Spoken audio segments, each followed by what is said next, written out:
তুমি ক্লান্ত। হ্যাঁ, আমি জানি তুমি ক্লান্ত। মনটা কখনো কখনো এত ভারী হয়ে যায়, মনে হয় আর পারবে না, আর এক কদমও এগোতে পারবে না। চারপাশে মানুষ আছে, তবুও ভিতরে এক অদ্ভুত একাকিত্ব কাজ করে। কেউ বুঝে না, কেউ দেখে না তোমার সেই নীরব চিৎকারগুলো। তুমি দিনের পর দিন হাসতে থেকেছ, মানুষের সামনে স্বাভাবিক থাকার অভিনয় করেছ, কিন্তু ভিতরে ভিতরে তুমি ভেঙে যাচ্ছিলে। মনটা চাপা কষ্টে জমে উঠছিল, আর সেই রাতগুলো আরো কঠিন হয়ে উঠছিল। তুমি অনেক সময় বালিশে মুখ লুকিয়ে কেঁদেছ, কিন্তু কেউ শুনেনি, কারণ তুমি কাউকে বলতে চাওনি, আর বললেও কেউ বুঝবে এমন বিশ্বাস তোমার ছিল না।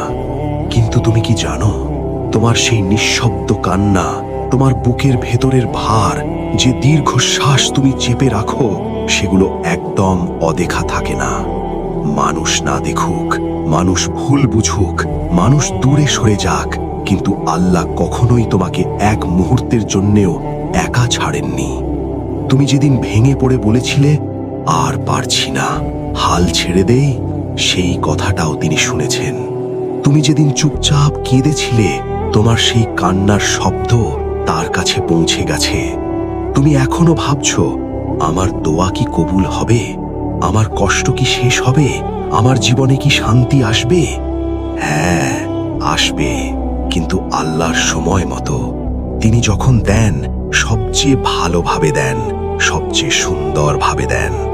তাই নিজের ওপর রাগ করো না, নিজেকে দোষ দিও না, নিজেকে দুর্বল ভেবো না। তুমি শক্ত, তুমি ধৈর্য ধরেছ, আর ধৈর্যশীলদের জন্যে আল্লাহর বিশেষ প্রতিদান আছে। একটা কথাই মনে রাখো, যে কষ্ট তুমি লুকাও, আল্লাহ জানেন। যা তুমি কাউকে বলতে পারোনি, সেটা আল্লাহর কাছে লুকানো নেই। যে কান্না তুমি কাউকে দেখাতে পারোনি, সেই কান্না আল্লাহর কাছে অমূল্য। তুমি ভেঙে পড়লেও তুমি একা নও, কখনোই নও। আল্লাহ তোমার সাথে আছেন সব সময়ই। এখন প্রশ্ন, তোমার জীবনে এমন কোনো কষ্ট আছে যেটা তুমি কাউকে আজও বলতে পারোনি? শেষ কবে তুমি চুপচাপ কান্না করেছিলে, কারণ কাউকে বোঝাতে চাওনি? দোয়াগুলো কি এখনো অধরা মনে হয়? প্রশ্ন, মানুষ কি সত্যিই তোমার কষ্টগুলো বুঝতে পারে বলে তুমি মনে করো? এমন কোনো মুহূর্ত আসে কি যখন তুমি হাল ছেড়ে দিতে চাও?